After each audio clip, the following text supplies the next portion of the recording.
തലയ്ക്ക് മുകളിൽ അപകടമുണ്ട്.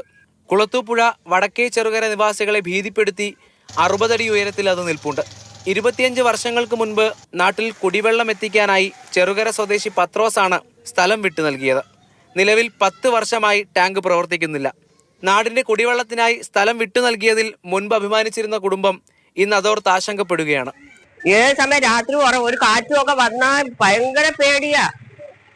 നടന്ന് വീണോണ്ടിരിക്കുക. ഇതൊക്കെ മെമ്പറും ഒക്കെ മെഞ്ഞാന്ന് വന്ന് എല്ലാം കണ്ടു കേട്ടൊക്കെ ഇരിക്കുക. എത്രയും പെട്ടെന്ന് ഇതിവിടെ പൊളിച്ചു മാറ്റിയില്ലെങ്കിൽ എത്ര ജീവനാ അപകടപ്പെടുമ്പം പിന്നെ അയ്യോ എന്നും പറഞ്ഞിട്ട് പിന്നെ സർക്കാർ ഇടപെടും. സമീപത്തെ നിരവധി വീടുകൾക്കാണ് കുടിവെള്ള കോൺക്രീറ്റ് ടാങ്ക് ഭീഷണിയാകുന്നത്. ഈ ടാങ്ക് വെച്ചിട്ട് വർഷങ്ങളോളമായി. ഇപ്പം അതൊക്കെ കുറേശ്ശെ പൊളിഞ്ഞോണ്ടിരിക്കുകയാണ്. അടുത്ത വീടും കുട്ടികളൊക്കെ ഉള്ളതാണ്. എപ്പോഴാന്ന് അറിഞ്ഞൂടെ അതൊക്കെ വീഴുന്നത്. ആ ഒരു പേടി ഞങ്ങൾക്കുണ്ട്. കഴിഞ്ഞ 2 വർഷമായി വാട്ടർ ടാങ്ക് പൊളിക്കാനുള്ള ശ്രമങ്ങൾ നടത്തുകയാണെന്ന് പഞ്ചായത്ത് അധികൃതർ പ്രതികരിച്ചു. വാട്ടർ ടാങ്ക് പൊളിക്കാനുള്ള പ്രവർത്തനങ്ങൾക്കായി ടെൻഡർ ക്ഷണിച്ചെങ്കിലും ആരും ഏറ്റെടുക്കാൻ തയ്യാറാകുന്നില്ലെന്ന വാദമാണ് കുളത്തൂപ്പുഴ പഞ്ചായത്ത് ഉന്നയിക്കുന്നത്. വലിയ കാറ്റും മഴയും എത്തിയാൽ ഉറക്കമൊഴിച്ച് നേരം വെളുപ്പിക്കുകയാണ് ഇവിടുത്തുകാർ. കൺമുന്നിലെ അപകടം ഒഴിവാക്കാൻ അപേക്ഷിക്കുകയാണ്. മാതൃഭൂമി ന്യൂസ്, കൊല്ലം.